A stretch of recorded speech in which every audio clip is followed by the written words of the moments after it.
আলু বীজের জন্য আর বেশি দিন পাঞ্জাবের উপর নির্ভর করে থাকতে হবে না পশ্চিমবঙ্গকে। আগামী বছর থেকেই বাংলায় উৎপাদিত হবে 50 লক্ষ আলুর বীজ। বিধানসভায় একথাই জানিয়েছেন কৃষি মন্ত্রী শোভনদেব চট্টোপাধ্যায়।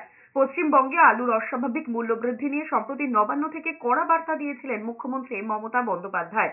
রাজ্যে আলু ও পেঁয়াজের দাম বৃদ্ধি নিয়ে দ্রুত টাস্ক ফোর্স মিটিং এরও অবিলম্বে সীমান্ত সিল করার নির্দেশও দিয়েছিলেন তিনি। বিধানসভায় কৃষি বিষয়ক স্ট্যান্ডিং কমিটির বৈঠকেও এই প্রসঙ্গটি ওঠে। সেখানে বিজেপির এক বিধায়ক আলু বীজ সম্পর্কিত বিষয় প্রশ্ন করেন। তার জবাবে মন্ত্রী শোভনদেব চট্টোপাধ্যায় বলেছেন, রাজ্য সরকার সতর্কভাবে কৃত্রিম বীজ তৈরি করছে। সামনের বছর 50 লক্ষ আলু বীজ আমরা উৎপাদন করব। আলু নিয়ে নানা সমস্যা দেখা দিচ্ছে এবং ওরা পাঞ্জাব নানাভাবে কিন্তু নানা প্রেশারও সৃষ্টি করে আমাদের উপরে।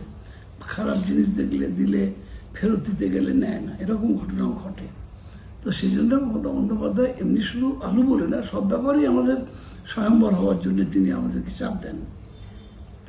তখন আমরা এখানে শুরু করি এরোফনিক সিস্টেম, যে দ্রুততার সঙ্গে আমরা এগোচ্ছি এবং এতদিন পর্যন্ত শুধু আমরাই করছিলাম, এখন আমরা কিন্তু কিছু কিছু এপিওকে দিয়েছি যাতে করে এটা আরো দ্রুত আমরা শেষ করতে পারি। আমাদের টার্গেট আরো আগে করে দেওয়া।